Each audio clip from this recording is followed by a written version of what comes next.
현재 견건과 영성에 대한 많은 질문이 있습니다. 이들 질문 가운데 우리들을 매우 놀라게 하는 일들이 있고 매우 당황스럽게 하는 것이 있습니다. 왜냐하면 성경에 없는 영성이라고 하는 단어가 우리들의 귀를 너무 자극하고 있기 때문입니다. 과연 영성이라고 하는 것이 성경적인가?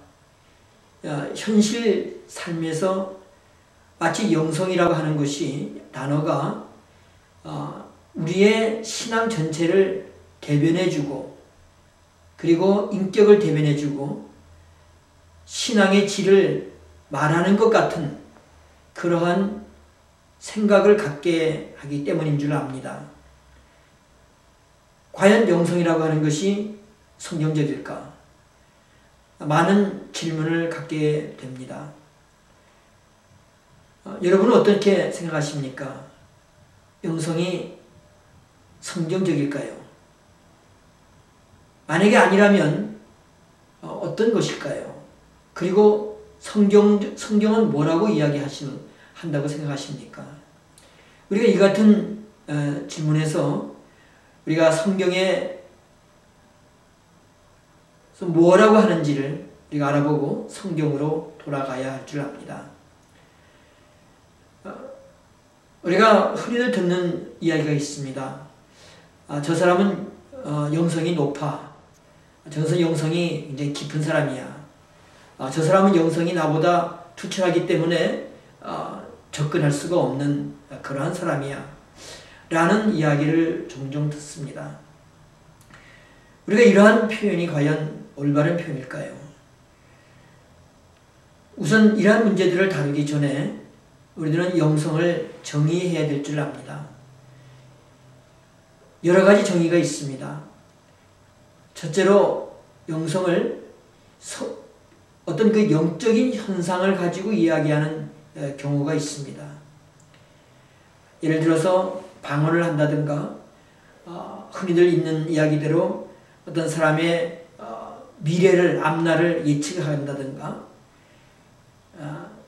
또 남보다 더 깊은 신앙의 삶의 질을 갖고 있다든가 하는 측면에서 정의하는 경우가 있습니다. 그럴 경우는 영적인 면이 깊다든가 하는 것으로 정의를 할 수가 있을 것입니다. 또한 거룩의 삶을 두고 정의하는 경우도 있습니다.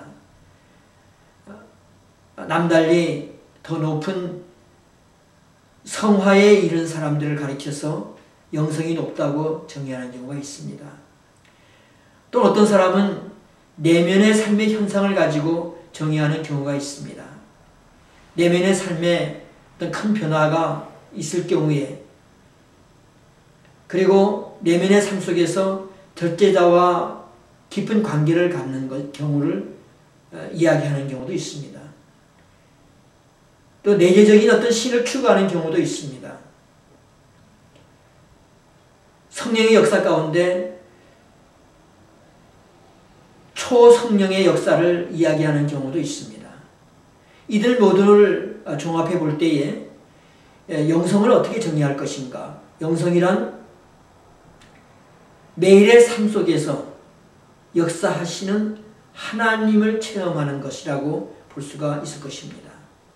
그 체험이라고 하는 것은 감각적으로 어떤 자신을 초월하는 어떤 세계에 존재하는 절대자를 경험해 보는 것이 영성을 정의하는 내용들이 될 것입니다. 우리가 이러한 경우를 놓고 우리가 깊은 생각에 잠겨야 될 것입니다. 과연 매일의 삶 속에서 감정과 어떤 나의 생각의 절대성을 넘는 거기에 계시는 하나님을 만나려고 하는 것이 영성이라고 정의한다면 우리는 영성을 다시 한번 성경에 비추어서 생각해 봐야 될 줄 압니다. 그러면 영생은 과연 성경적일까요?